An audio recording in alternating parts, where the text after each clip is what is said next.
Por fin. No te escucho, no se escucha. A ver, llevamos toda la mañana tratando de conectarnos. Sí,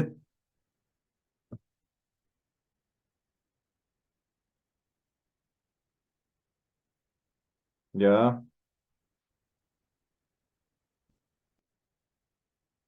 Ahí sí, ya ahí te escuché. ¿No? vuelta a grabar. Uy, que ha sido batalloso hoy día. Una larga mañana. Ya es casi mediodía acá en Ecuador. Allá son casi las 2. Las dos. Ahí sí, ahora te escucho clarito. Ya tú me decís cuándo querías empezar a grabar. Ya estamos grabando, ya estamos grabando. Ah, ya estamos grabando ya. Después lo recortáis. Ya. No, vamos a mostrar también un poquito. Si fueron 2 minutos, un par de segundos que te paraste nomás y pausé y de ahí ya seguimos. Si esto no se ve después, así que Ya, no pasa nada. bacán, bacán, sí. Ahí está el editor, el que le pone todo el talento. ¿Cómo estamos? Estamos en 1080 píxeles, ¿no? No sé en cuánto estamos, pero estamos bastante bien. Zoom tiene esa capacidad. Ya, bacán, Pero, bacanísimo. aunque seguimos Oye, qué bueno, en el nivel básico, sí. ya, qué bueno, qué bueno. Oye, me alegro que estés bien, me alegro que esté allá en Ecuador todo bien. Y creo que cada día son más visitados nuestros podcasts que justamente han nacido en base a que queremos que pedagogos hablen de pedagogía y ya basta de tanto intrusismo y que nos estén dando lecciones de pedagogía, ¿no es cierto? Muchos profesionales ajenos a nuestra área, po, y que a uno cuando ve esos profesionales hablando de educación con una autoridad moral tan grande, pero que uno desconoce lo que hablan, porque están tan ajenos, ¿no es cierto?, a la formación y a la labor diaria, que creo que podemos hacer un buen aporte para nuestros colegas, pero también para poner en el tapete los temas que realmente son importantes y no los que otras personas nos dicen, hablan y desvían en el fondo el foco y el tema principal. Así que contento de estar nuevamente hoy día contigo, Luis Emilio, iniciando este cuarto ya podcast, ¿o no? Claro. Un mes ya, pues. Cumplido el mes. Sí. Bacán. Sí, Y, y hoy día, lo mismo pienso en el sentido de plantearnos desde la colaboración más que la sumisión, ¿no? Cuando dices que hay personas que de otras carreras que tienden a hablar sobre lo que tenemos que hacer o no. Justo ayer creo que hablaba con algunos colegas de cómo incluso los papás intentan decirnos cómo tenemos que enseñarle a sus hijos, eh, casi paso por paso dentro del aula, que en mi caso, que en nuestro caso el patio o el gimnasio. Eh, entonces sí, me parece que la nivelación y el aporte que el humilde aporte que podamos hacer desde acá es como a generar conversación de diferentes temas de la profesión para ir indagando y profundizando en algunos momentos y tengamos herramientas también, no solo de nosotros, sino de que ojalá más gente pueda colaborar haciendo comentarios, después cuando esto se ponga en YouTube o en Facebook, donde ponemos el aviso, qué sé yo, y podamos también recibir algún tipo de feedback, ¿no? Que nos diga también, oye, no, mira, yo no hago esto como ustedes, sino que hago esta otra cosa y me ha funcionado, o yo creo esto, a diferencia de ustedes, como ir también complementando eso, pero la idea es como tener un punto de inicio en la conversación de nuestra carrera que pueda aportar. No todo, pero al menos iniciar conversación. claro, una conversación como tú pusiste en la tapa de los podcasts entre educadores, Claro, exacto. porque como te decía, yo en YouTube, que está muy de moda, a veces busco, por ejemplo, charlas sobre educación. Y pucha, aquí me he tocado con charlas sorprendentemente que hablan de educación economista en un panel de 4 o 5 economistas, abogados, ingenieros civiles y ningún profesor. Entonces ya Mm. eso algo te tiene que decir y cuestionar radicalmente. O sea, ni siquiera hay un profesor para hablar de educación. Como se lo he dicho siempre, lamentablemente la pedagogía han intentado dejarla en un mero mando técnico, ni siquiera universitario. Y Claro. eso hace que nos saquen del juego. Y ahí también hay una acción política dentro de eso, porque tú sabes que la mayoría de los profesores o la pedagogía tiende a ser de un cierto sector político, por lo menos cargado para allá, y las fuerzas de poder tratan de que esa opinión no se escuche, ¿no? Sí, Y tratan de tecnocratizar la educación con mucho papeleo, que el profe más que se dedique al alumno y al desarrollo pedagógico, ¿no es cierto?, de los grandes temas que aborda la pedagogía, como es la solidaridad, la igualdad, la justicia, ¿no es claro. cierto?, la A mí me, felicidad, queden postergadas a objetivos que son meramente tecnocráticos. sí, a mí me llamaba la atención que hubiesen profes, incluso dentro de la carrera, que no hubiesen hecho clase en colegios, ¿no? Me llamaba Claro, profundamente la atención. De ahí que tengo un gran respeto por ti, por el profe Stanislao, por el Tomacho, que después fue mi profe tesis, ¿no? Y aunque quería mucho a profesores que no estuvieron en el colegio, que enseñaban el contenido muy bien, eh, claro. sí me parecía como necesario, y hubiese sido incluso mejor si hubiese habido una experiencia previa cuando le va a enseñar a personas que van a estar en colegio. Y por ahí también como que no sé si debería ser un requisito, pero sería bueno como, como considerarlo también. O sea, si alguien te va a enseñar a ser profesor en un colegio, porque justamente en la UPLA está esa tendencia que educación física al menos está orientada hacia enseñar en colegios, a diferencia de tecnología en deporte y recreación, ¿no? O sea, son complementarios, es lo mismo, pero no es igual, ¿no? Los tecnólogos en deporte tienen otro perfil muy similar, pero no en aula, y el perfil del profe de educación física en la UPLA, en la Universidad de Playa Ancha, que es donde tú trabajas y donde yo estudié, eh, está orientado hacia la pedagogía, ¿no? Entonces, en ese sentido creo que sería importante, y también en cualquier escuela pedagógica, ¿no? Y en cualquier disciplina pedagógica, que los que enseñen hayan pasado por colegio. Claro, porque uno se da cuenta después justamente esta charla nace porque uno después se da cuenta que ese profe te enseñó, por ejemplo, ciertos juegos, ciertas actividades o ciertas técnicas para aplicarlas en el aula que realmente están obsoletas o que no te sirvieron. Entonces ahí es cuando se produce esa disociación entre si realmente ese profe estuvo en el aula y aplicó eso y le dio resultado o te está enseñando desde la teoría, Claro, ¿no? Desde simplemente que le contaron y eso es cuando tú de ahí te das cuenta de lo que estamos hablando. Y lo mismo pasa con, como te decía, con los debates en televisión o los foros, cuando hablan de educación, gente que no ha estado en terreno. Y ahí se produce ¿no es cierto?, ese choque o esa crisis en donde tú decís, pero esto no es tan así como él lo plantea, ¿no?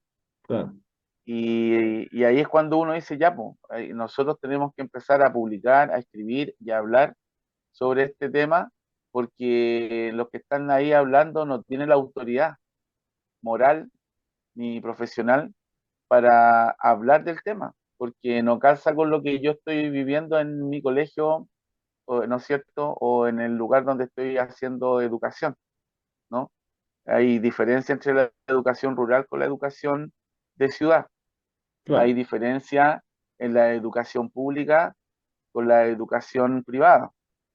Y esas diferencias uno tiene que, ¿no es cierto?, llevarlas a los futuros colegas, futuros profesionales y darle esa herramienta para que sepan cómo pararse en un aula o en un gimnasio, dependiendo del contexto sociocultural y socioeconómico, por ejemplo, en que estén los niños.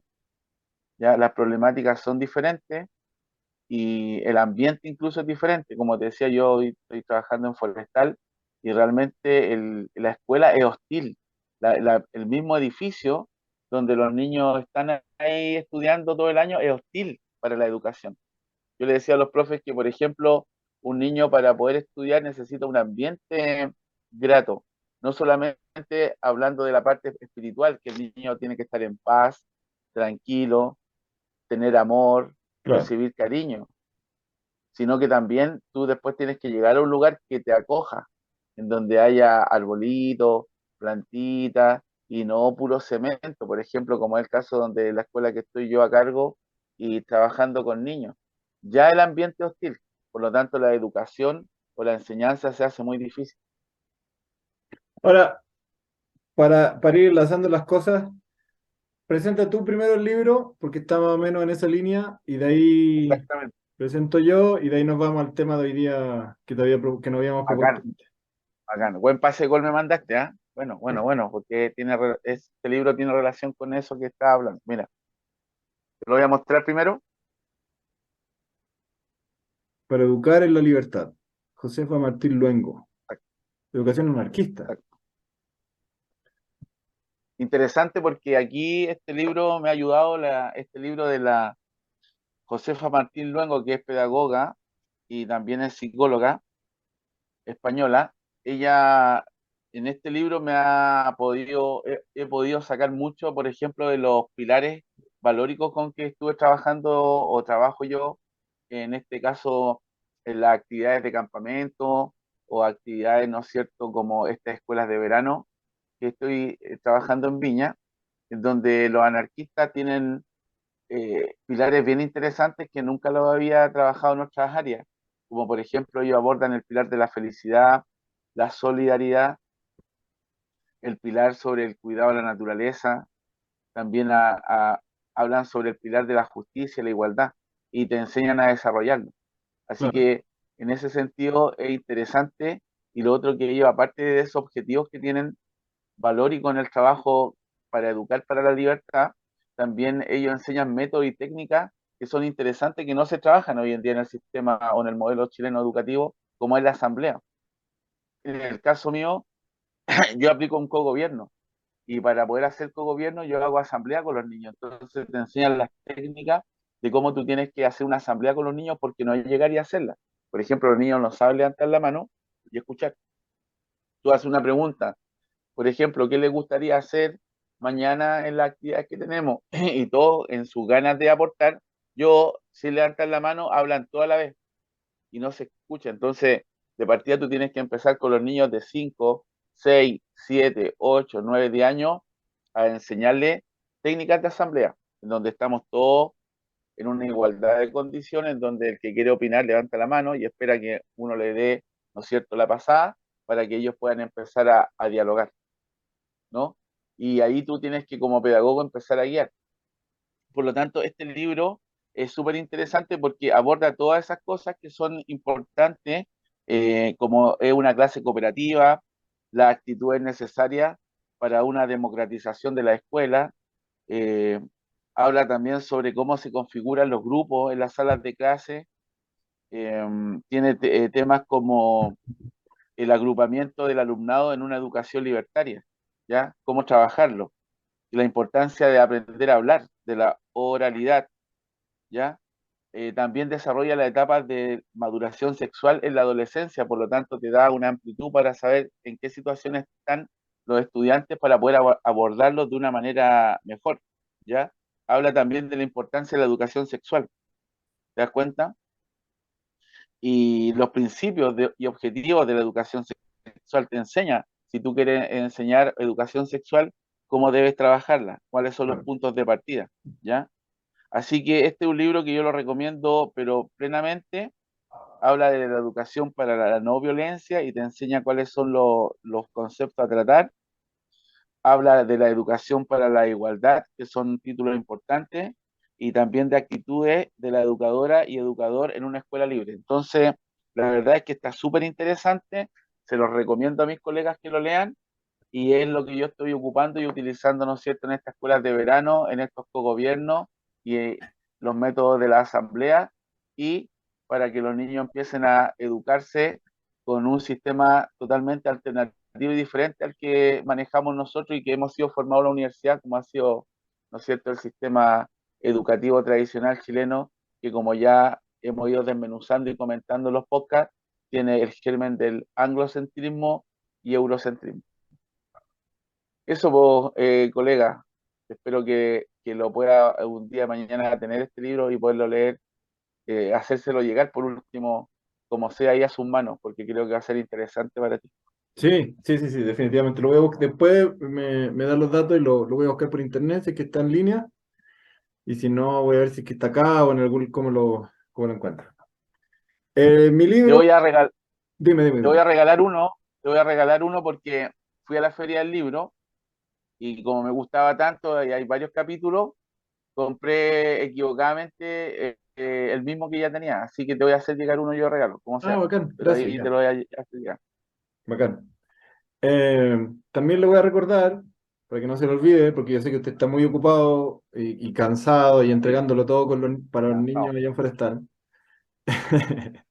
Eh, que cuando termine y esté en vacaciones, se dedique de nuevo a preguntar en la Biblioteca Pública Digital a ver si puede poner sus libros. ¿Ya? Para los que estamos afuera, ahí prometido, podemos prestarlo ahí a la vieja nueva usanza de las bibliotecas.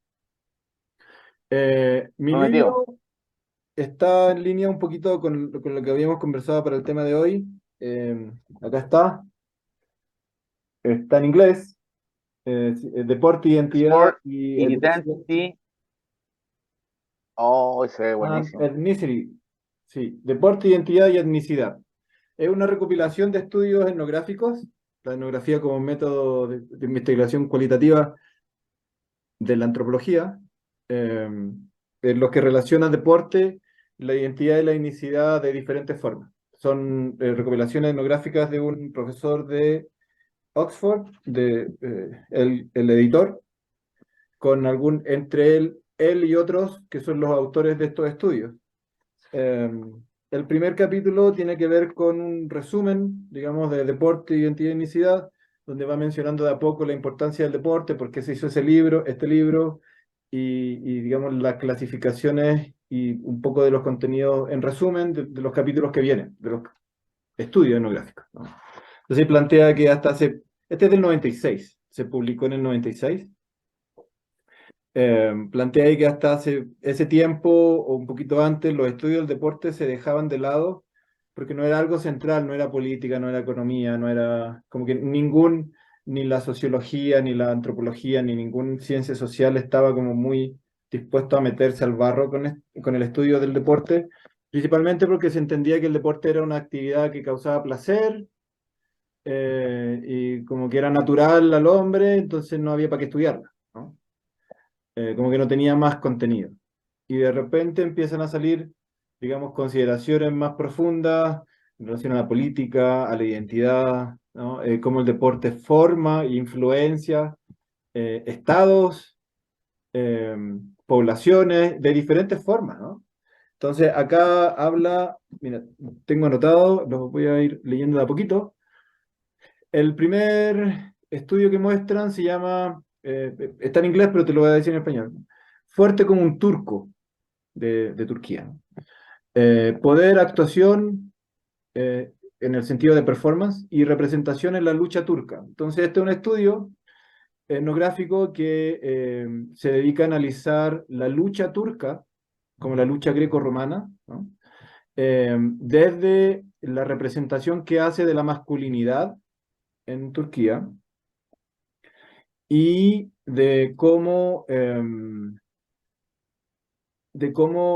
esta representación de la masculinidad también ha ayudado a la construcción de la identidad nacional en Turquía.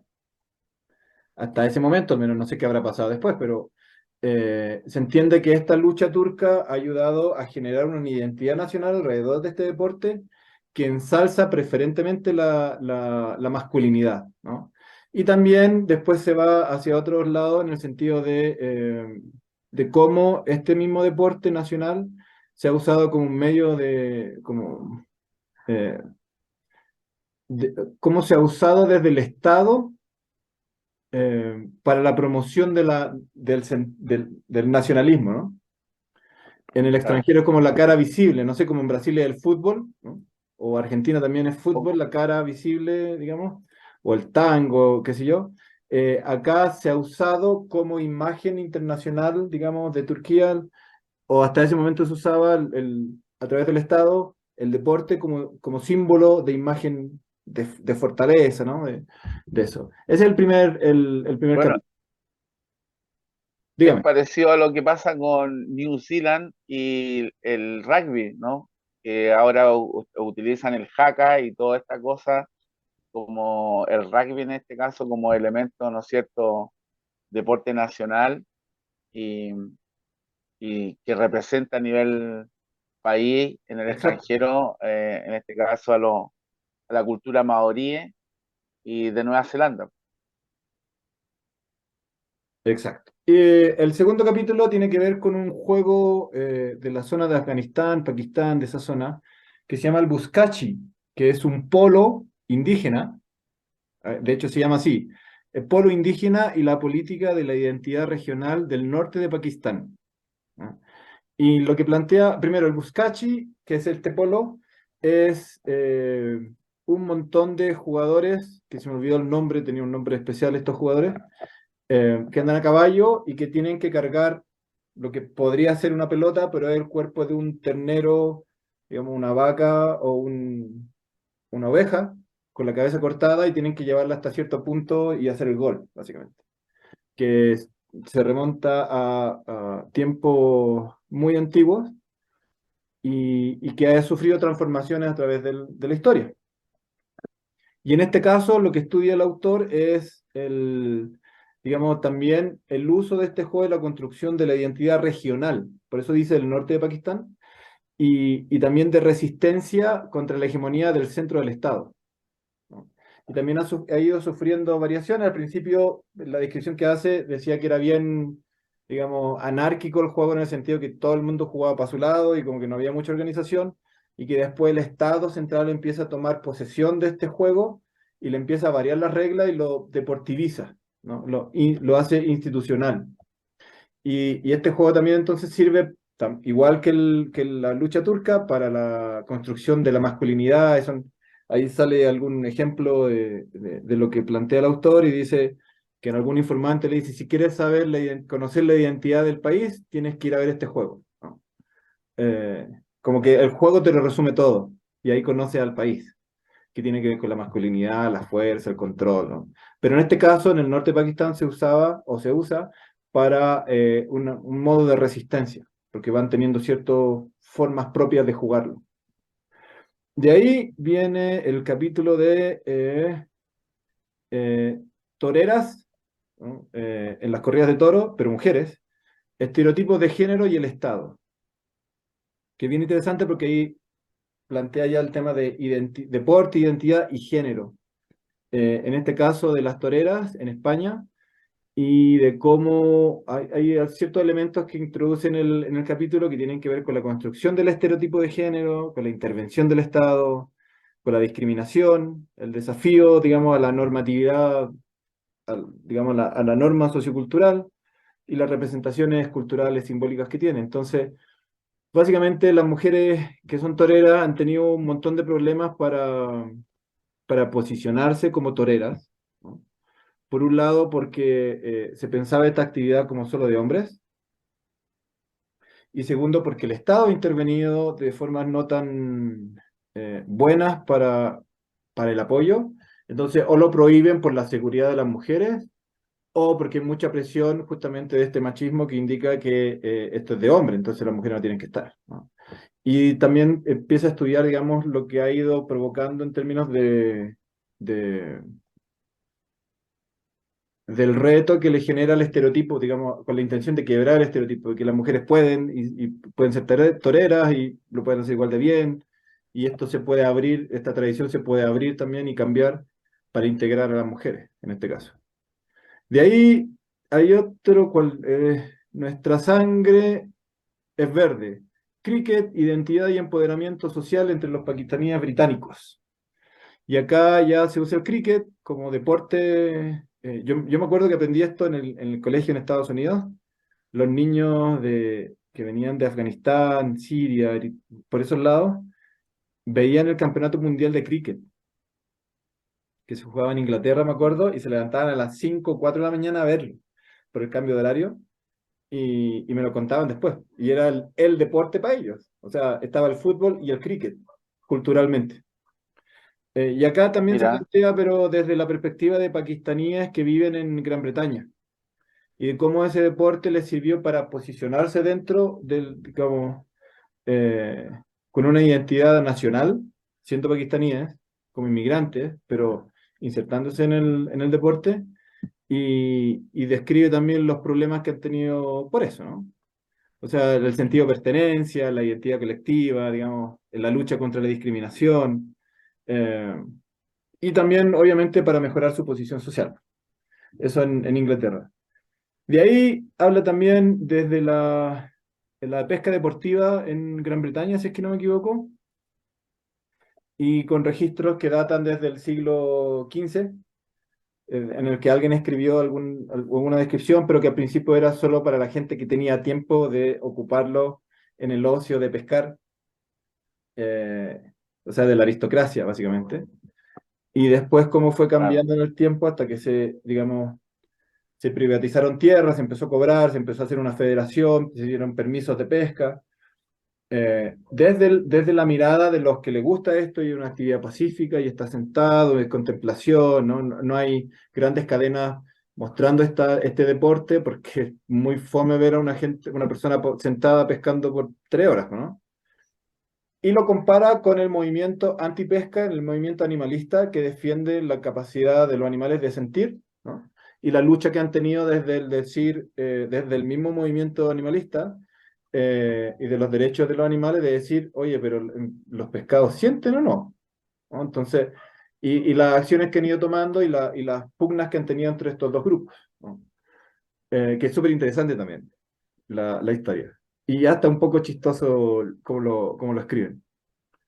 Y de ahí hay 3 capítulos más, uno sobre la regata en Venecia, en, en, en Italia, ¿no? Y cómo ha ido cambiando desde el siglo XVI, que era un ritual religioso, hasta ahora que es un deporte modernizado, ¿no?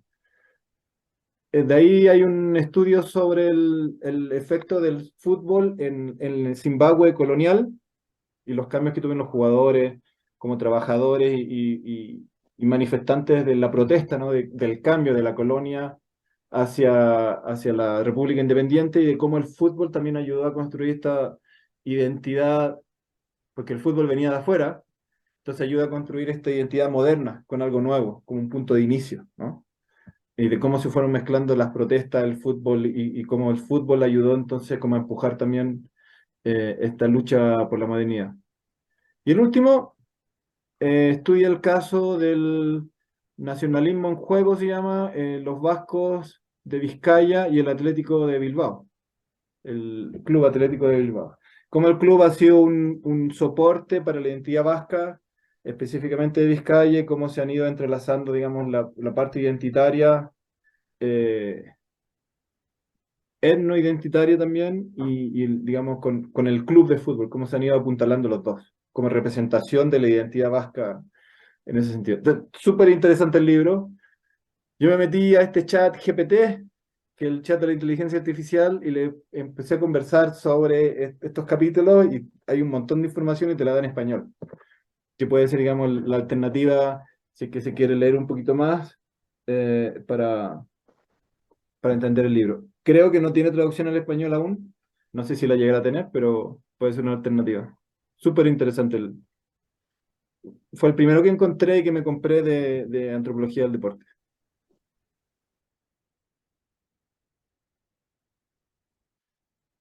Aloha, se pegó, parece.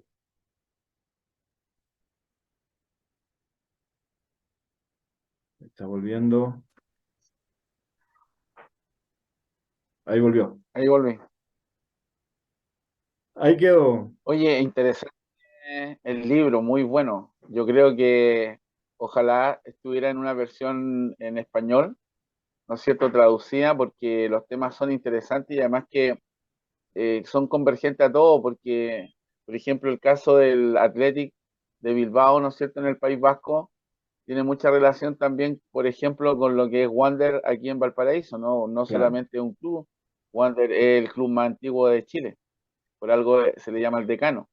Y cómo nace y se conforma Wander de Valparaíso acá, porque cuando Valparaíso era el principal puerto de Sudamérica, los ingleses justamente cuando llegaban a recalar acá, para entretenerse se ponían a jugar abajo, en los muelles, al fútbol.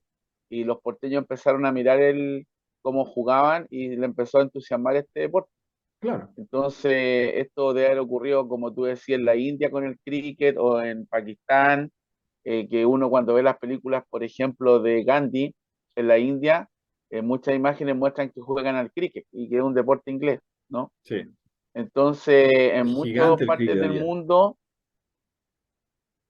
ahí están estos casos y estas situaciones que hacen del deporte algo tan maravilloso, porque esas situaciones que son investigadas por tener una característica o ser algo significativo, pasa también como por ejemplo con el San Pauli, que no sé si lo hayas escuchado tú, que es un club alemán. ¿Había escuchado el San Pauli? Lo he escuchado. No conozco la historia en detalle, pero sí lo he escuchado. Claro, San Pauli es un club que abiertamente se declara de izquierda y alternativo, ¿no? Es un club que no tiene nada de cosas que ver con que no, en que el deporte no es política o que no se debe mezclar con la política, no, ellos mezclan el Asumen su fútbol con la posición. política, asumen una posición y en esas posiciones que ellos han asumido han hecho historia, como por ejemplo un sobrino que vivió en Alemania me contaba que él leyó por ahí o vio un reportaje en Alemania donde sale que por ejemplo el San Pauli fue el primer club de fútbol alemán que terminaba la Segunda Guerra Mundial con toda esta cosa de los nazis y del antisemitismo y todo lo que involucró esta tragedia y holocausto, fue el primer club de fútbol que contrató un negro, Mm, porque los gitanos, los gypsies y los, ¿no es cierto?, los judíos y los negros fueron prácticamente avasallados por los nazis, ¿no? Que era la claro. cultura aria, que era los blancos. Y el club dijo, no, pues nosotros vamos a contratar un jugador de fútbol negro para el club. Y había estado prohibido, ¿no? Venían recién saliendo del nazismo. Entonces, instauran políticas reinteresantes y que son bastante humanas y que van con estándares que hoy en día se están peleando, más vanguardistas, van adelantados, un paso más allá. Entonces, ese libro lo encontré con varios capítulos re interesantes abordando temas que yo por lo menos lo había visto sí en un reportaje por televisión, por ejemplo, la lucha que tú Queda un minuto. nombraste. Queda un minuto, por si acaso. Listo. Los tipos se echan aceite en el cuerpo, se bañan de aceite y tienen unos pantalones bien apretados y se meten las manos entre medio de los pantalones, se sujetan para Qué poder bueno. voltearse. Y el aceite hace que sea mucho más Difícil. complicado tomar o agarrar al adversario. Debe ser como cuando tú sacas un pez, ¿no es cierto?, del agua y está fresquito y lo tratas de tomar y se pone jabonoso. Entonces, realmente son cosas interesantes que incluso si no están en el libro o no lo pueden leer por el idioma, lo pueden encontrar en video. Está Claro. Por esa ejemplo, lucha yo me filmada. dediqué a buscar porque no conocía el Buscaya, y en YouTube hay un montón de videos en español que te explican y son súper buenos. Es como interesante ver la descripción que hacen también. Eh, claro. Está ahí oscuro así, tenéis que ponte una luz, está ahí muy oscuro. Sí, justo tengo la luz detrás. Me moví por si acaso era yo, pero creo que me voy a devolver a donde estaba, por la luz. Está ahí muy oscuro. Sí, calmado. ¿Está ahí grabando ya? Sí, Ah, ya. a ver cómo lo arreglo esto.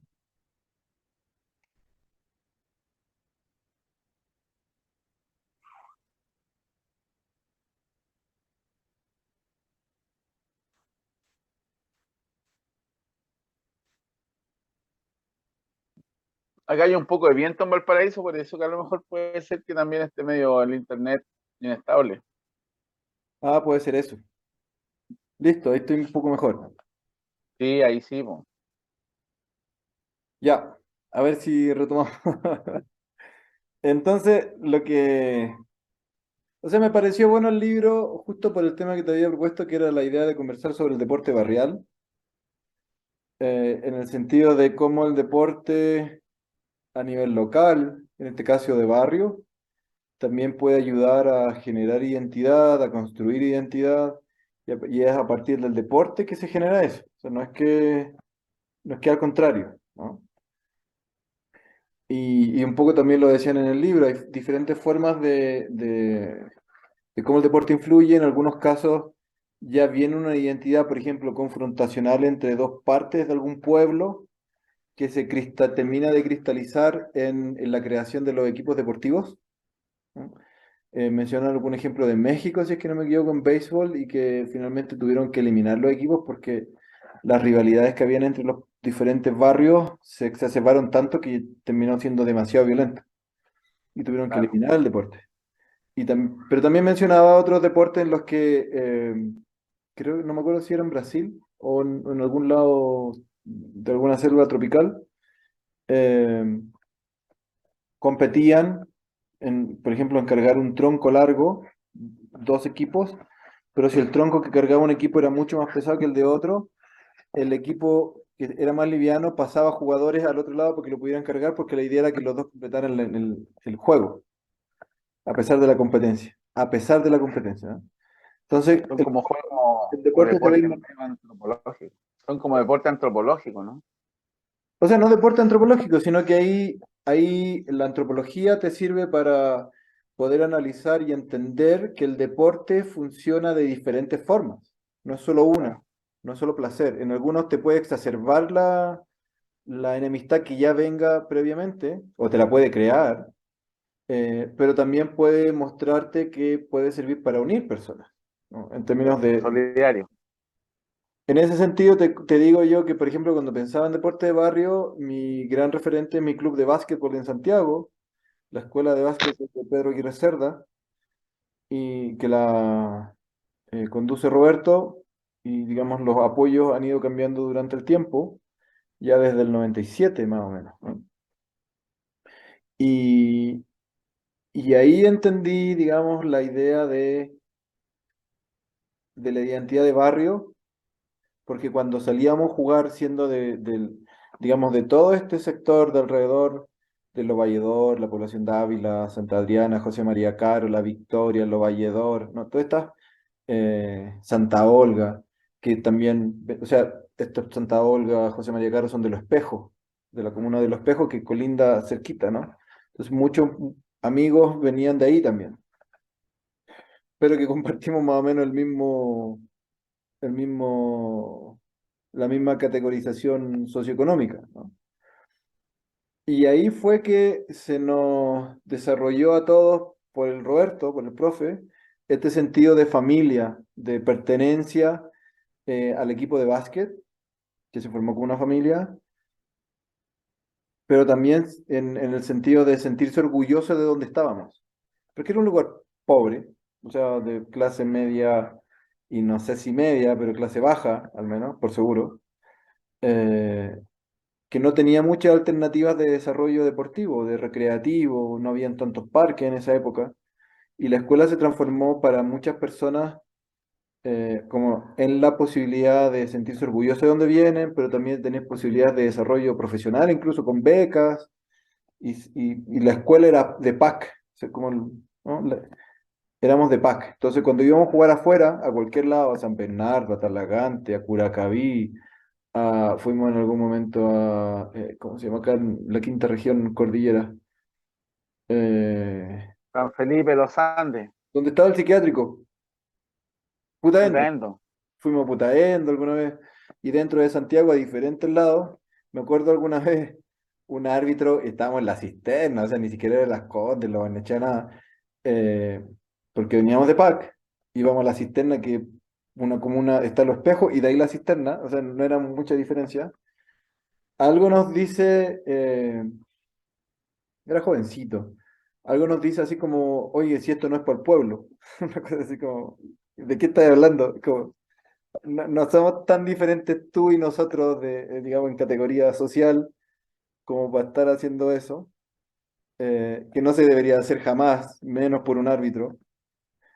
Eh, pero eso, digamos, de decir, no, no deben sentirse, lo que hablábamos algún rato del otro podcast, de las zapatillas y de estos niños que tienen todo, y que me parece genial, pero cuando a veces pasaba que te sacan en cara que tienen todo, que me tocó verlo, y tú no tienes mucho, o no tienes las mejores zapatillas, digamos, o los mejores equipos, al finalmente se construyó una identidad en torno a eso, ¿no?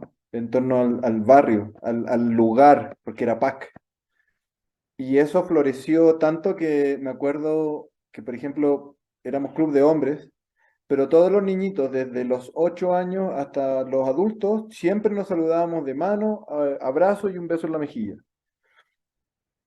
Y ya nadie lo cuestionaba, nadie, era lo normal. O sea, saludábamos, un saludo cualquiera. O sea, se transformó en la normalidad. De afecto masculino, desde niños hasta los más grandes, era todos. Mano, abrazo, beso. Pum, listo. Y se generó esa cultura en la escuela. Y cada vez que me veo con mis amigos y puedo ir a Chile, es lo mismo. Y jugamos ahí. Y me acuerdo haber tenido fiesta en torno a eso, digamos, en torno al club. Y también otro ejemplo que vi yo, que me encantó, no tanto ya en la parte física, sino, por ejemplo, con el ajedrez en Arica, de un gran amigo que fue el que me enseñó ajedrez, de hecho, del Héctor Mamani se llama. Él tenía un blog y después me invitó a jugar, pero ellos jugaban, él generaba un espacio de juego callejero, o sea, como urbano, en el Paseo 21 de Mayo, había unas mesitas y los sábados se juntaban a jugar en la calle, y ese era el espacio, ¿no? Era tomarse el espacio público, ocuparlo para lo que estaba, porque eran mesas con el cuadrado de la mesa de ajedrez, llevaban las piezas, un reloj y nos poníamos a jugar. Y a veces salían, no sé, me acuerdo haber visto turistas que se juntaban, y el blog también se llamaba Ajedrez desde Arica.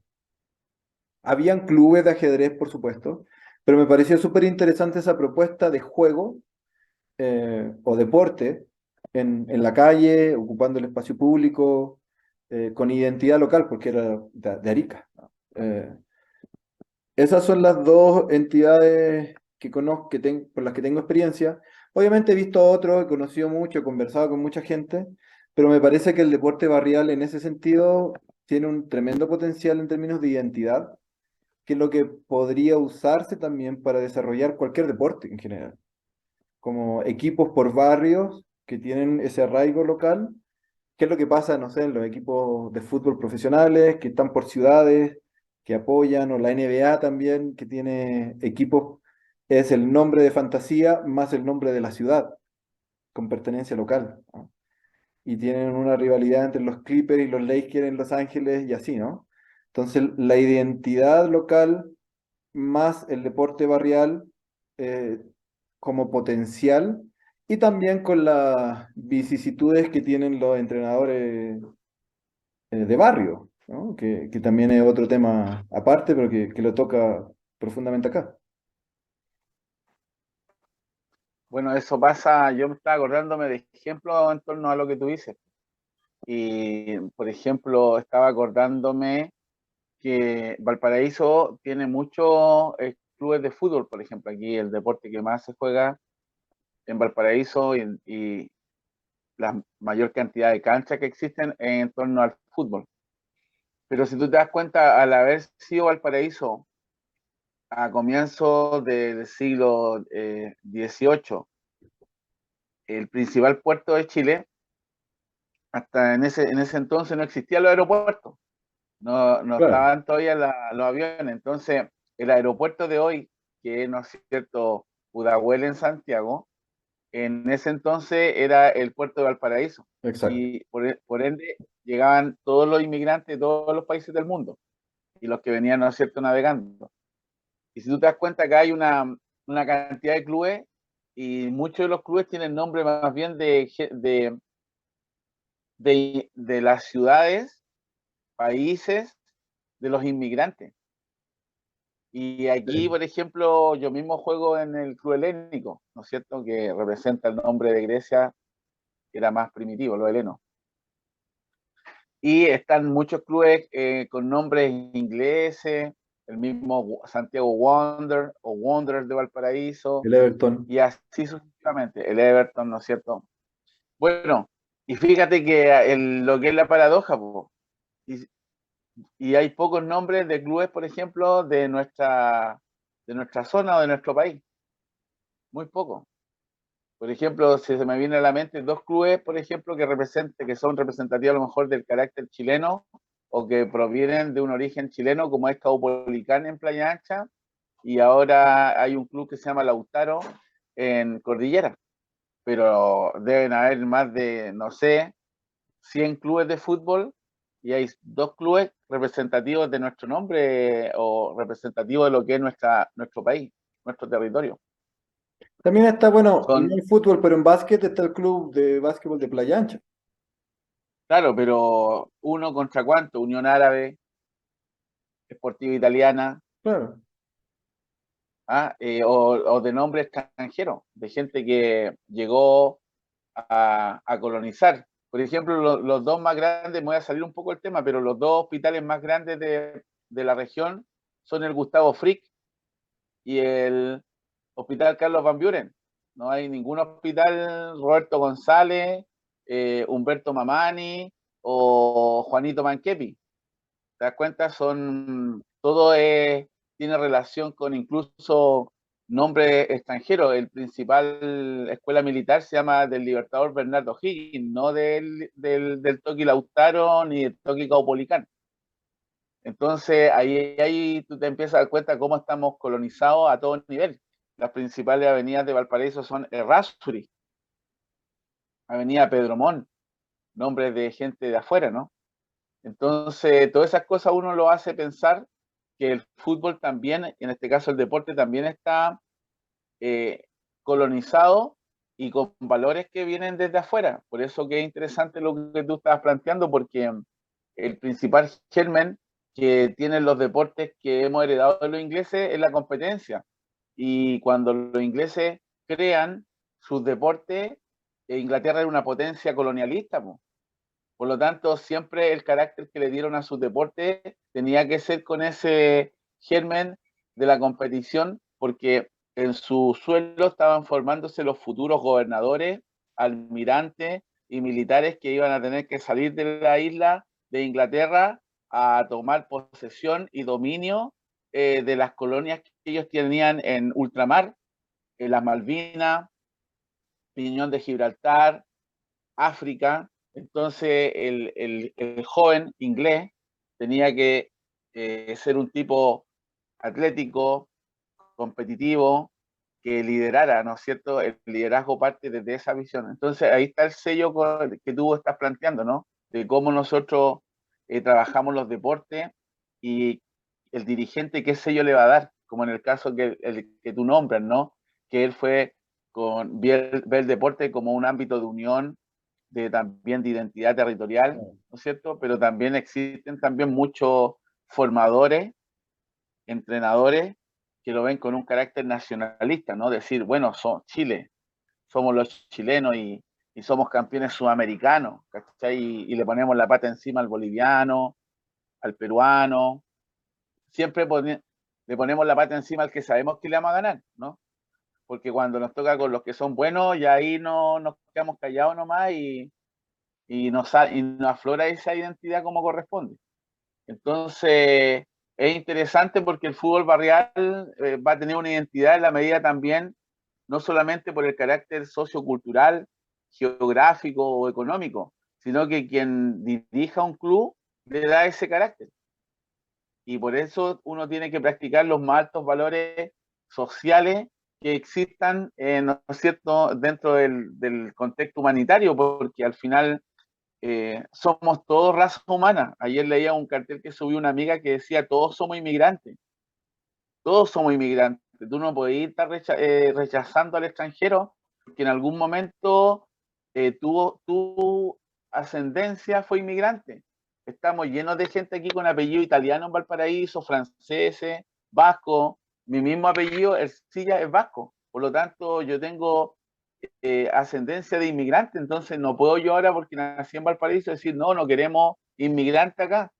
Si al final somos todos una sola nación, una sola raza. Así que eso es lo que tenemos que trabajar desde el aspecto, ¿no es cierto?, deportivo que sea. No, mira, a ver, dos cosas. Una, en general, esto también demuestra que el deporte es una forma de integración social, porque las colonias que llegaron y que iban creando a un país nuevo, a un idioma diferente, iban creando sus clubes para insertarse, o sea, y en la competencia, en el entrenamiento, en el convivir con otros clubes, fue creándose la inserción de gente que venía de afuera y que se queda acá, ¿no? Y de ahí que quedan los nombres después, porque no sé cuántos italianos estarán jugando en la Sportiva Italiana o en el árabe, ¿no?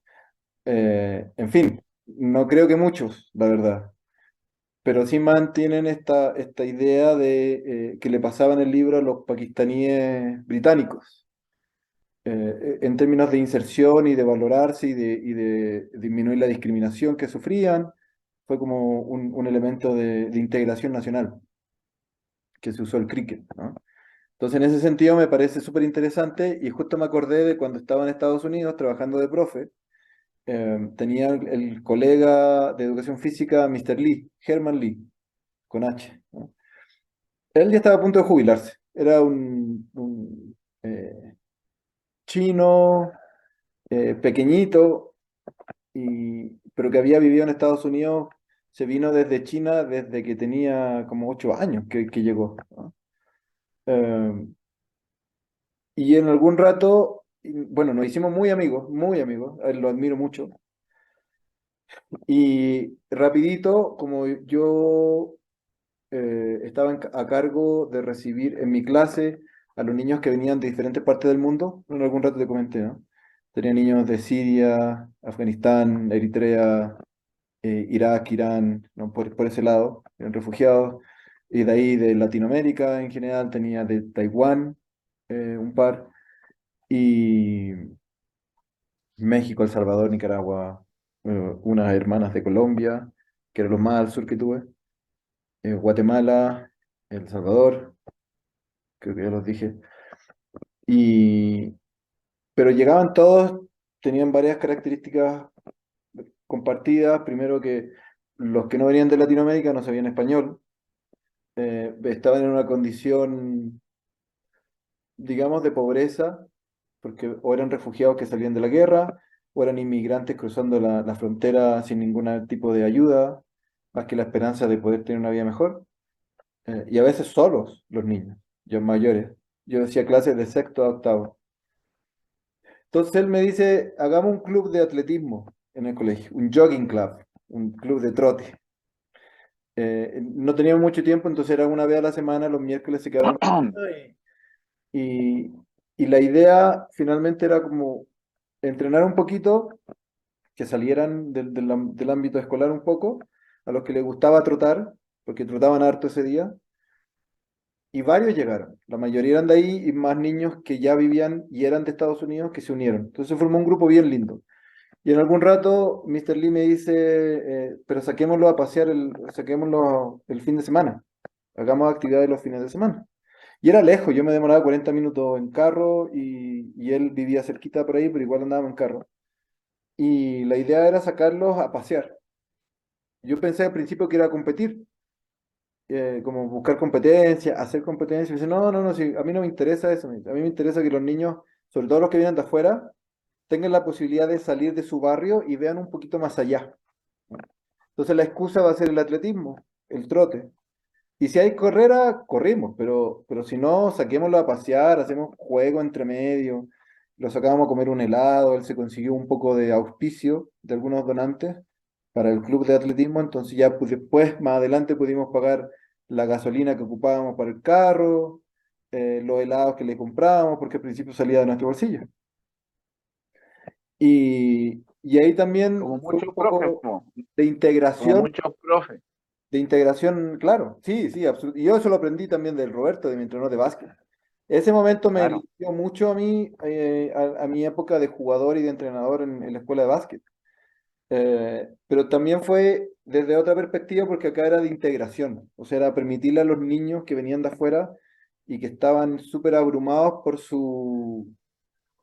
este cambio cultural. O sea, imagínate, había niños de Afganistán que tenían, me contaban que su vida era ir a cuidar las cabras al monte, y que entre medio de la guerra lograron salirse de ahí porque hubiesen muerto. Y todos los que venían de esos países tenían un montón de familiares que habían muerto en la guerra. Eh, entonces, el deporte al final se transformó como una excusa para poder ayudarlos a integrarse de una mejor forma al país donde estaban y que seguramente van a pasar toda su vida ahí. En el sentido de la inmigración o de lo que comentabas de Valparaíso, cómo llegó la gente. Entonces también es súper interesante estudiar el fenómeno, ahora que en Chile ha llegado en estos últimos años como una oleada de inmigrantes que no se había visto antes tanto, colombianos, venezolanos, haitianos. La inmigración peruana fue hace mucho tiempo atrás, que digamos fue como la gran primera moderna, digamos, de estos últimos unos 30 años. Eh, entonces también sirve en ese sentido, como de integración, de gente que llega al país. Y yo acá igual, o sea, me veo una cancha de básquet, me acerco a ver si puedo jugar y me integro a la gente de acá. Y de inmediato me dicen, tú eres de Chile, por el acento. Entonces, como bien, a través del deporte vamos integrando, y vamos generando integración de inmigrantes. Claro, pero si te das cuenta también, el peruano, por ejemplo, como tú bien dices, a mí me llama la atención porque el peruano llega acá, coloca un restaurante, y yo lo he visto varias veces, restaurante peruano, y tienen, incluso ellos conocen su simbología inca, de su antepasado. Muchas veces el restaurante afuera tiene un dibujo, por ejemplo, de esos que están en Nazca, ¿ah? Y ellos conocen su simbología, cosa que el chileno no la tiene. Y de hecho, cuando tú hablas de inmigrantes como los venezolanos, los haitianos, los peruanos, que han llegado los colombianos, esta oleada, yo incluiría dentro de esos inmigrantes al mapuche y al aymara, porque el chileno ha perdido su identidad. Acuérdate que hasta antes de que llegaran los peruanos, eh, el chileno se reía del Juanito Mamani y Claro, del Pedrito, ¿no es cierto?, Antillanca. era una inmigración interna, sí, Exactamente. más Y antigua que la aparte, propia. y aparte acompañada de un racismo feroz porque se ríen de los nombres, ¿no?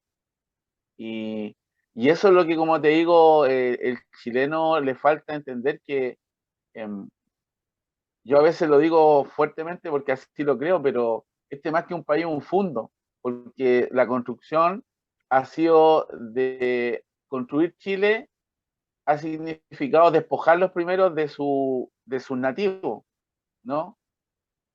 Despojarlos de su lengua y hacer creer que en este caso el extranjero es superior al nativo, ¿no? Claro, Y porque en los colegios en no es lo Valparaíso, mismo el inmigrante peruano, colombiano, de piel más oscura, claro, y el inmigrante claro, europeo de piel más clara, ¿no? claro, o sea, de hecho, mira, imagínate, hay dos conceptos que lo definen súper bien, po. Acá se le llama a los, a los franceses y a los alemanes que llegaron a Chile colonos, no se les llama inmigrante. El colono es como que es superior, ¿no? Y el inmigrante es el negro, el haitiano, el peruano, el de que viene de países subdesarrollados. Claro. Hay diferencias, hasta en eso. ¿Ah? Entonces, por eso te decía que el deporte puede ser muy bien utilizado como también puede ser mal utilizado. Nosotros poco hemos hablado del deporte, por ejemplo, campesino. Casi no existe el deporte campesino. Yo no sé si tú sabes o tienes dominio o has sabido de reportajes sobre cómo practican los deportes los campesinos o los mismos mapuches en los campos. Sí, lo he visto. Anduve, anduve por allá en el sur, me acuerdo. Me acuerdo de ¿Correcto? jugar Bueno, fútbol, un campeonato de fútbol muy ¿ya? particular, en Puerto Saavedra, primero la cancha era así, el terreno era así. Ya, eso. Los arcos estaban arriba, entonces tenías que subir el cerro con la pelota para poder hacer el gol. Se te iba, además no era una cancha lisa, o sea, estaba llena de hoyos. Entonces cuando le ibas a pegar, rebotaba en el hoyo, pues se te volvía vuelta a correr para abajo, vuelta a subir con la pelota. Pero eso Claro. era los momentos que pudimos jugar porque se atrasaban tanto que terminábamos jugando los penales en vez del partido.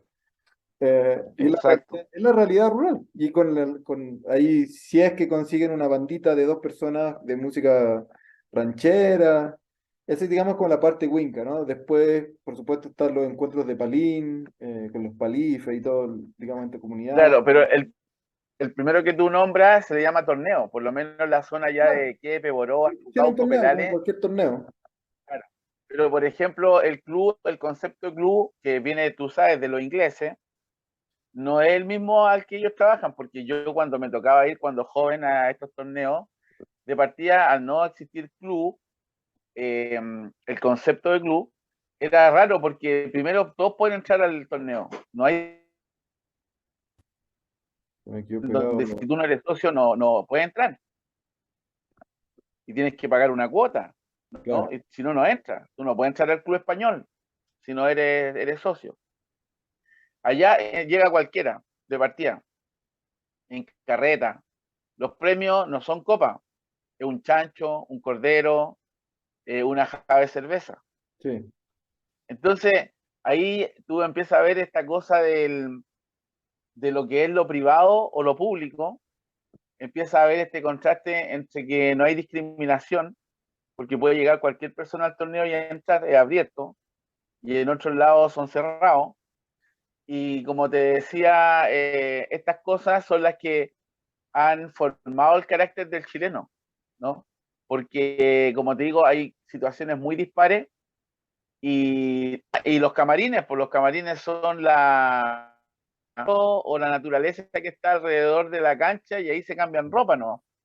Entonces hay una serie de cosas y factores socioculturales, socioambientales, socioeconómicos que le dan un carácter y un sello a las prácticas deportivas en nuestro país y eso es lo que lo hace interesante y lo que debemos nosotros ver, analizar y discutir, porque hay una gringa que vino hace unos años a Chile a investigar los clubes amateur, principalmente entre los años 1910 al 1930.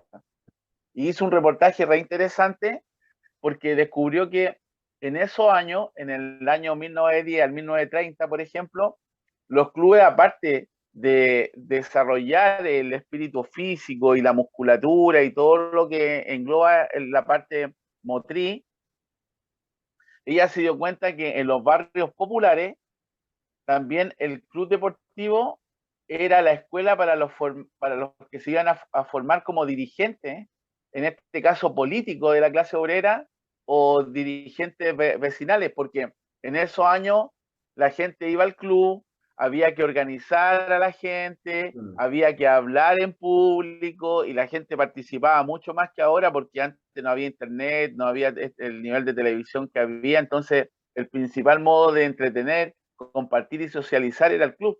Y ella descubrió que muchos dirigentes políticos de los partidos comunistas, socialistas o de la clase obrera, incluidos los anarquistas, venían formados en los clubes de barrio, por su nivel que había que organizar a la gente y todo lo demás, y hablar en público, hacer bingo y todas esas cosas. Y Entonces, como hacerse tú conocido. ves, claro, exactamente, los clubes tienen una historia y un perfil y una dinámica muy interesante que nunca va a pasar de moda hablar e investigarla.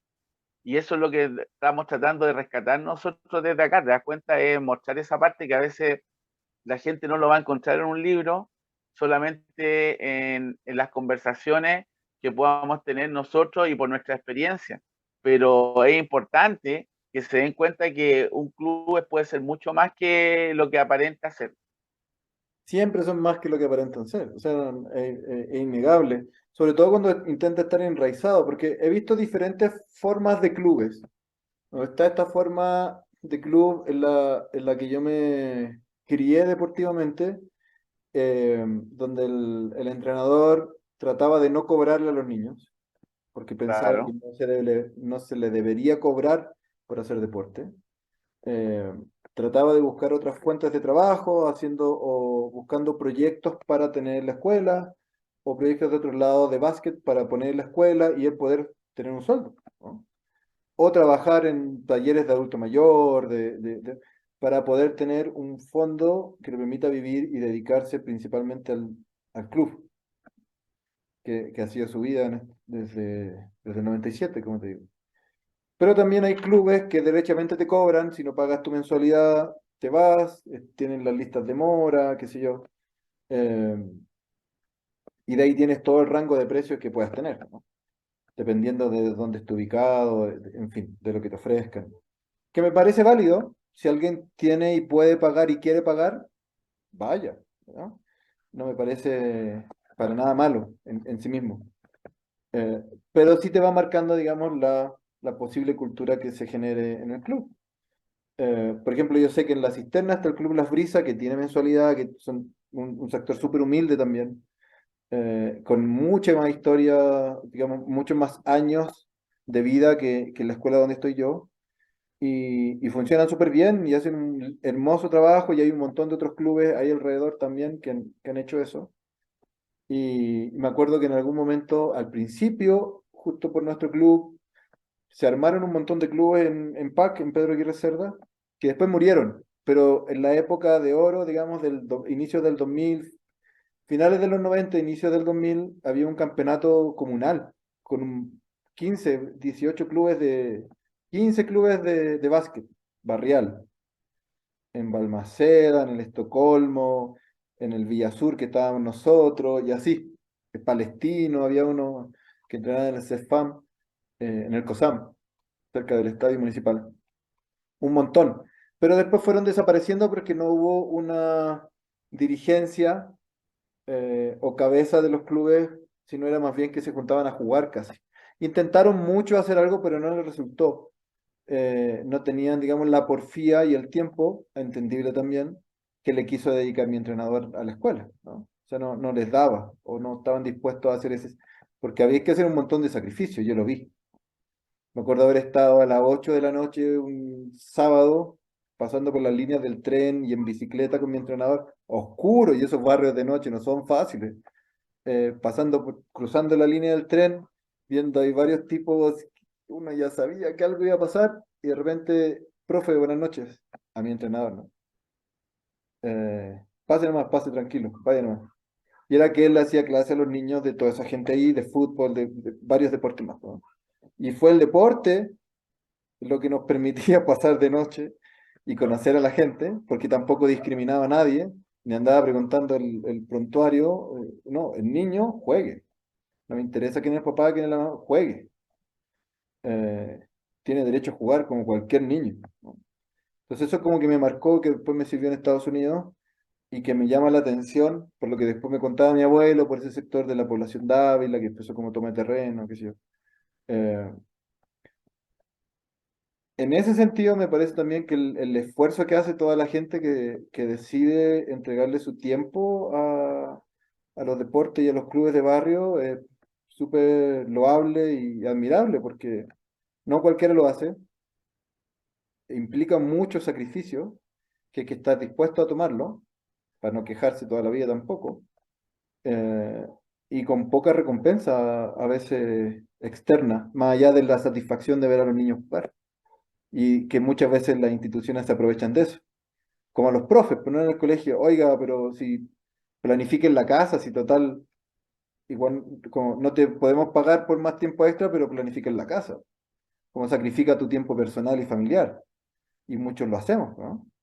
Entonces, es mi admiración también un poco a los entrenadores y entrenadoras que dedican su tiempo a parar, a desarrollar y a fortalecer un club de barrio, porque no es fácil.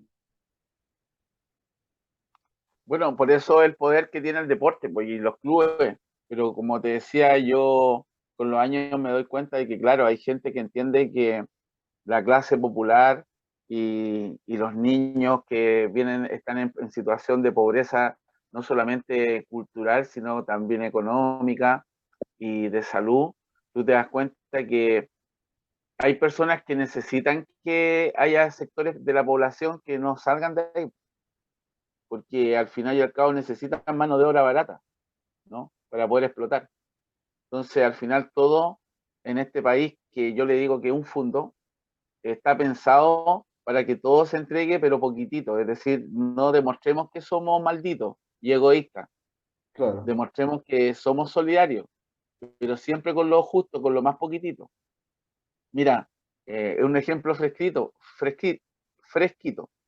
En donde yo estoy trabajando ahora, que ya lo he dicho varias veces, a raíz de los incendios que hubieron en Viña, y estando acá en el colegio, llegó la ministra de Cultura de Chile a visitar a los niños.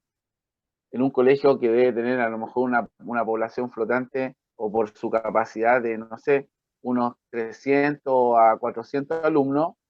Después que se fue, dejó una caja con libros. Venían algunos libros y pocas cositas que las donó. O sea, al final sí dejamos libros, pero ¿para cuánto? Alcanza para un puñado de niños, todo es poquito. ¿Te claro. das cuenta? Entonces, esas cosas es la lógica del fondo, decir, ya, sí, igual dejamos, pero es que no alcanza para más, es lo que hay. Tome Y la muchas soda. veces te das cuenta que no es así, po. Que cuando en este país hay desfalco y se chorean la plata, se la chorean por millones, po, por millones de dólares, ¿no? Cuando hay ciertos sectores del país, como la misma minería, en donde los sueldos son de 12 palos, 20 palos, te das cuenta que te dicen no hay plata y hay plata, po. Así que todas esas cosas hacen que tú llegáis a una edad en donde empezáis a cuestionar cómo funcionan, y en este caso, si lo llevamos a la lógica de las instancias deportivas, tiene que ser siempre poquitito, una cancha, pero la cancha tiene que estar con el pasto ahí de mala calidad, si es sintético, para que dure nomás 5 años, En cualquier momento se ¿cachai? corta, de ahí volvemos, pero dale. Así que esas cosas y esa lógica es la del fondo, que pretenden llevarla no solamente al deporte, a los clubes, sino que está impresa en el sistema educativo colonialista y en todos los servicios públicos, todas las organizaciones estatales. Claro. Y eso está incrustado aquí, en la mente. Nunca hay de sobra, siempre falta. Y, pero tú ves que hay ciertos sectores sociales que están enriqueciéndose día a día, y otros que ganan enormes sueldos que generan justamente Listo. Ya. Ya, bacán, bacán. Entonces, vamos con lo que me estáis contando también un poquitito tú, pues. Yo ya, como te decía, los clubes también tienen un sello, no son tan inocentes, dependiendo de quiénes lo dirijan o cómo hayan sido el origen de su creación, ¿no? Y también hay clubes que han ido cambiando también el origen de su creación, ya sea para bien o para mal. En un libro muy interesante que leí hace un tiempo atrás, salía que, por ejemplo, el club Bayern Múnich, hasta antes de la Primera Guerra Mundial, era el club de los judíos, era el club de la colonia de los judíos en Alemania. Ah, Un dato no menor. claro. Y así, muchos clubes en el mundo, como el San Pauli, tienen un sello especial en donde son abiertamente políticos, y, y están en pro de todo lo que son los valores, ¿no es cierto?, más vanguardistas. Les gusta, tuvieron el primer presidente, creo, en Alemania, de un club que abiertamente se declaraba gay, y así han impuesto una serie de cosas o de valores que no estaban todavía muy anticipados en otros clubes del mundo. Y así también, como tú decías, en el País Vasco está el Athletic de Bilbao, y el Atlético, y creo tienen dos clubes ahí. Uno es el Atlético de Bilbao y el otro el Atlético, donde abiertamente en uno de ellos no admiten jugadores que no sean vascos. Mm, ¿Te das cuenta? Entonces, todos esos sellos le van dando características e identidad a algunos clubes, y esa identidad ya puede ser buena o puede ser mala. Como tú dices, el nacionalismo hoy en día ha generado guerra. Claro, y se ha intentado usar también, pues, como lo intentó hacer Hitler con las Olimpiadas, ¿no? Exactamente. Entonces, no es no menor el trabajo que hacen los profesores de educación física que realmente conocen su carrera y la formación profesional en entender de que nosotros tenemos que ir avanzando siempre en pro del progreso y de la humanidad. Claro. Entonces, hoy en día yo por lo menos cuando hablo con mis estudiantes les enseño que todos somos ciudadanos del mundo, porque al final este planeta lo estamos destruyendo nosotros y no hay otro donde irnos después de esto. Entonces, estés en Estados Unidos viviendo, o en la China, o aquí en Chiloé, tenemos que hacer las cosas bien, porque si no, no vamos a tener a dónde irnos cuando se destruya este planeta por nosotros mismos. Bueno, ahí tengo un leve matiz. Yo no creo que estemos destruyendo el planeta. Yo creo que nos estamos destruyendo nosotros mismos, porque así el planeta quede hecho un completo desierto de hielo, de tierra, de lo que sea, va a sobrevivir, va a estar donde mismo, a no ser que se lo traiga un hoyo negro. Lo único es que vamos a estar nosotros y los demás seres vivos. Pero el planeta va a Claro, seguir ahí. Pero por varios millones de años más va a seguir ahí. El tema es cómo sigue, ¿no? Y cómo logramos cuidar las condiciones de vida mínimas, entendiendo que somos parte de la cadena eutrófica, ¿no? O sea, a nosotros nos va a afectar también lo que nosotros hacemos, ¿no? Y nos va a afectar para bien o para mal. Eh, el tema es cargar con las consecuencias y entender que es como, para mí es como sacarse de encima el tema de decir que el planeta se destruye o estamos destruyendo el planeta porque finalmente nos estamos destruyendo nosotros mismos con los seres que hay acá.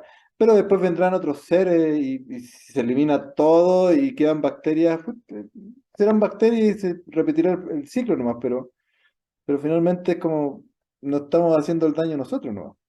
Pero lo que, algo de lo que dijiste, yo hoy día quise enfocarme más como en el deporte de barrial y a través del libro en los efectos que se puede tener, porque también hay otro tema interesante que es el deporte en función de las personas transgénero, ¿no? Que ha sido bien polémico, porque sobre todo en el caso de hombres que pasan a ser mujer, a identificarse con, digamos, con ser mujer, que se identifican como mujer y que quieren participar en deportes como mujer, pero claro, el problema es, por lo que he visto, es que yo creo que tienen todo el derecho del mundo, pero el problema es que, claro, con una contextura de hombre y tal vez más testosterona y, digamos, la genética ahí, por lo que he visto, el tema es ese, la ventaja que podrían eventualmente tener, ¿no?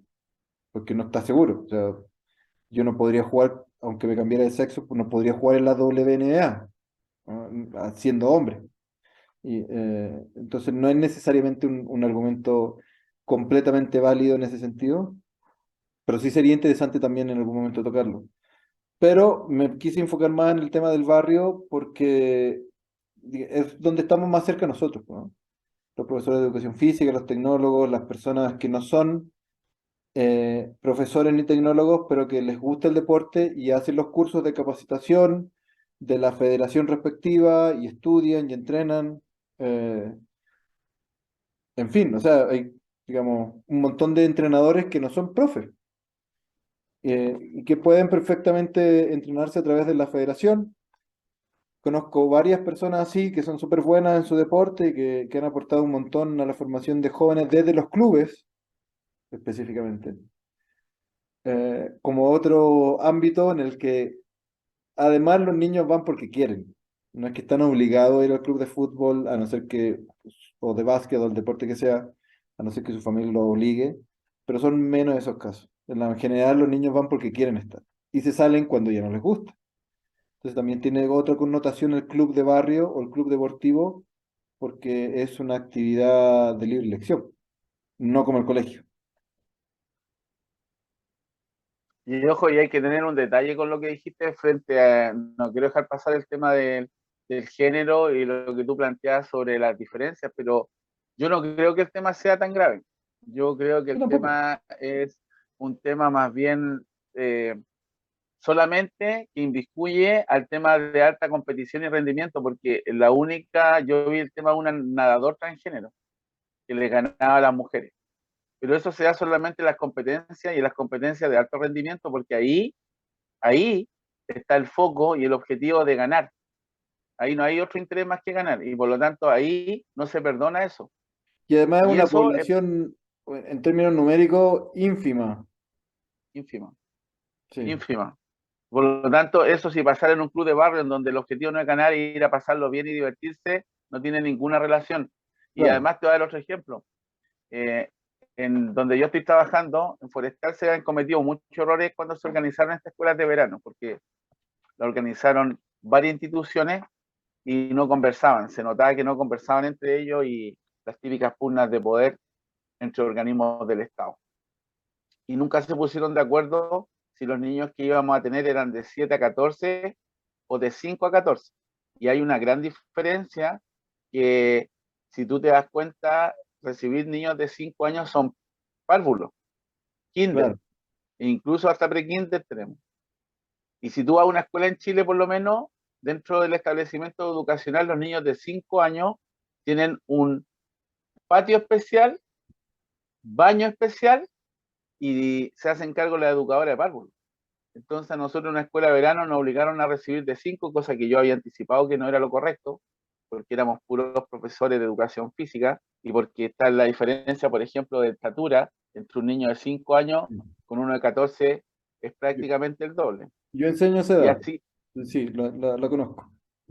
y así todo, con eso hemos sacado adelante y los juegos se hacen todo en conjunto. Hacemos los 10 pases y juegan los niños chicos con los grandes y hemos tenido accidentes porque los niños grandes de repente se echan para atrás, no eran más chicos y lo pasan a llevar y lo botan. Pero Claro. accidentes menores como eso, Sí, sí, ¿te sí. das cuenta? Entonces, cuando se quiere es posible.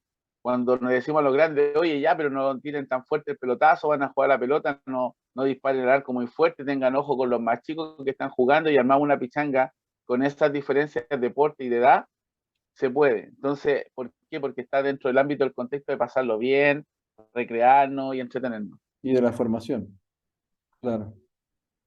Sí, sí, sí, está, eso es súper bueno. Y buena la aclaración, porque claro, es ya el deporte de alto rendimiento de por sí es un ámbito súper competitivo, pero de una población mucho menor, porque no todos llegan a ese nivel, ¿no? No todos La entran. pirámide. Entonces ya, claro, la No llega. pirámide, La pirámide. exacto, del deporte, al final arriba, los menos están en el alto rendimiento, no, no es la mayoría. Pero sí, por temas de impacto mediático y todo eso, como Eso. es interesante también. Y también en este caso se mezcla con la visibilización de derechos, en este caso de las minorías transgéneros. eh, y dentro de ese grupo, los menos que logran llegar a ese ámbito un poco más competitivo, que siquiera están relacionados con el deporte, eh, es más como un tema simbólico, ¿no? De derechos, que también me parece interesante no ahondarlo porque además no lo conozco el detalle, pero sí, en algún momento sería interesante conversarlo con alguien, eh, como para aclararlo también y para tenerlo como otro elemento. Fí- Dígame, dígame. Fíjate que yo tengo, bueno, tú sabes, yo tengo mucha familia que salió al extranjero y ahora ha vuelto, algunos se quedaron. Tengo un sobrino que me contaba que él en Alemania, que ahora está en Chile, jugó en una liga que se llama la Bundesliga, que en alemán Bunte es colores, como arcoíris, ¿no? Se llamaba la Liga Colores.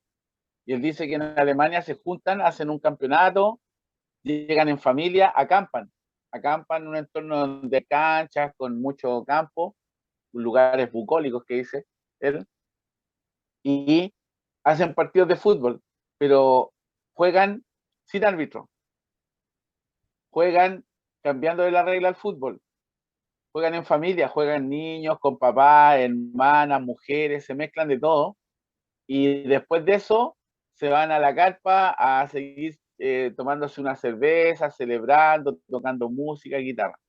Dice que es totalmente atípico que no se ve, él no lo había visto en otro lado. Mm. Entonces te das cuenta ahí, no hay, por ejemplo, autoridad como el árbitro, no existe. Se juegan, hacen dos equipos y cinco por lado, una mamá con dos cabros chicos y el papá, en el otro lado puros cabros de 16 años y juegan entre ellos y ponen las reglas y se van ahí entreteniendo y eso es la Bundesliga, le llaman allá en Alemania. Siempre Entonces, me otra pareció, mirada, otro foco. claro, siempre me pareció súper interesante a nivel formativo, en deporte barrial, la posibilidad de que los niños jueguen sin árbitro. Tal vez no en un campeonato, pero al menos en los entrenamientos. Primero porque tienes que aprenderse las reglas y segundo porque tienes que administrarlas y ejecutarlas de una buena forma, o de una forma tal que sea claro para todos. Sobre todo en los momentos que son más difusos, que no se vio bien cómo metió el pie o la mano o el codo, qué sé yo, porque ahí ya viene el reconocimiento del error propio, porque a lo mejor fue un error, pero igual fue foul, ¿no? Y lo que me ha pasado cuando estoy enseñando en el colegio, eh, sobre todo con las niñas que ahora en cuarto básica me dicen, profe, no puedo creer lo que le voy a decir, pero nos presta una pelota para jugar fútbol, las niñas. Y juegan, entonces, como no habían jugado nunca antes, todavía no tienen un buen control eh, ojo-pie y se pegan. Entonces, se disculpan porque, digamos, tienen esa eh, voluntad Actitud. actitudes, actitudes para disculparse. Pero me dice, profe, es que fue sin querer. Le digo, a ver, vamos a distinguir. El foul implica que tú le pegas o que alguien le pega en el pie a alguien, por ejemplo, que fue el caso de ella, ¿no? Como ejemplo. Eh, es, es mucho mejor que sea sin intención, pero el caso es que le pegaste. Y la regla dice que si a alguien le pega en el pie es foul, por ejemplo, ¿no? O si lo empuja muy duro, ya no es cuerpo, no es con el hombro, es con la mano. Entonces eso, aunque te estabas cayendo y la empujaste sin querer, la empujaste. Fue como, ¿cuál es foul? Ah, ya, ya. Y después cuando se repite, dice, disculpa, foul, y para la pelota y siguen jugando. Entonces, la posibilidad de autorregulación que te genera l- la ausencia de árbitro y el conocimiento del juego, de las reglas, todo eso es genial. Siempre me ha parecido súper interesante esa posibilidad, ese recurso, es como un recurso al final. Si vamos a jugar un partido, Recursos pedagógicos, po. claro, vamos a jugar un partido, pero ustedes arbitran. Y la condición es que no hayan peleas, que la gente sea honesta, se reconozcan el error si es que lo hicieron, y además si no saben algo me preguntan y lo solucionamos entre todos. Por eso que el tema de la ignorancia de los dirigentes y de la gente que se ha apropiado del fútbol y que lo transformó de algo que era muy pedagógico, formativo, incluso hasta artístico, lo llevan a la comercialización. Porque en Chile yo la otra vez te conté, no me acuerdo en un capítulo anterior, que ya hay liga aquí en Chile en donde están introduciendo el VAR en el fútbol amateur, porque, porque el VAR existe en el fútbol profesional, entonces ahora ya están trayendo el computador de la casa, están comprando de eh, eh, esa especie de cámaras de televigilancia que están en las casas, la están Sí. poniendo detrás de los arcos para llevar, ¿no es cierto?, el mismo fútbol tecnocrático, y eso que va a hacer que el día de mañana capaz que en la liga empiezan a decir, ya bueno, si vamos a introducir el VAR, coloquémosla, y van a quedar fuera de las canchas todos aquellos clubes que no tienen los recursos económicos, por ejemplo, para ir habilitando un VAR, Claro.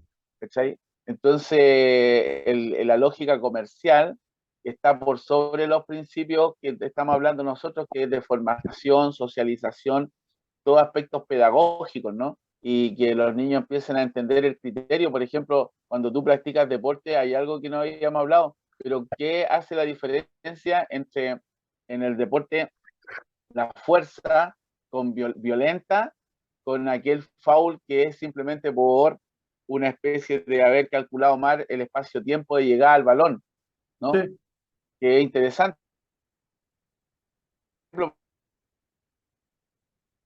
¿Qué lo hace diferente de la violencia callejera que vemos, los golpes y las patadas de un deporte en donde se pegan, se tiran al suelo, se arrastran? ¿Cuál es el punto o el kit que deja de ser algo violento, por ejemplo? ¿Te das cuenta? La autorregulación, la autorregulación de la fuerza. Yo voy a disputar un balón en el rugby y tengo que estrellar al compadre y tirarlo, pero yo sé que hay una técnica en tomar de la cintura, que entreno Claro. todos los días y una forma y calculo mi nivel de fuerza para llegar y voltearlo y sacarle a lo mejor el balón o botarlo. Entonces, ¿a dónde está la diferencia de aquel que en una protesta le tira una patada o un caballazo en este caso a la seguridad pública para dañarlo, para que quede con el brazo roto o el hombre dislocado? ¿Te das cuenta? Es interesante el fenómeno que se da, por ejemplo, en ese aspecto. Sí, sí. Eso pues mi querido profesor y Peñi y amigo. Yo creo que por hoy día estamos ya. Logramos sacar adelante algo que se nos había hecho, Sí, quería ganarnos, hacernos imposible que saliera este capítulo. este ha sido el podcast más largo de grabar y más complejo a nivel logístico. Ya vamos a ir mejorando a poquito y al menos quede conforme porque la otra solución que quiero sacar, ya de a poquito la voy entendiendo y hasta que llegue un momento en el que ya estemos firmes por ahí, para no tener que estar parando y volviendo en Zoom y hacer eso. Yo creo que lo vamos a lograr igual, en algún rato. Ya, pues, Luis Emilio, un gustazo. Yo ahora me voy a almorzar. Espero que estés bien tú por allá. Igual, Cariños desde aquí, desde Chile, desde este puerto que amarra como el hambre. Y nos estamos viendo en un próximo capítulo. Y acuérdate que decirle a la gente que se suscriba, que mande comentarios, ojalá opiniones constructivas, que ayuden al crecimiento de que lo que queremos compartan, claro. hacer y vamos corrigiendo, ¿no es cierto?, también nosotros mismos algunos errores que hemos ido cometiendo. Yo, por ejemplo, la otra vez te hablé de una película que te dije que se llamaba La Sociedad de las Moscas y era El Señor de las Moscas, ¿ya? Que era Ah, una ya. película que te conté que había caído los niños habían de una escuela militar cayeron en una isla y todos los adultos murieron y quedaron los puros niños y tuvieron que construir una sociedad ahí y organizarse. Se llama El Señor de las Moscas, ¿ya? En Así que algún lo corrijo momento, ahora. en algún momento tendremos que llegar a las películas de deporte, ¿ah?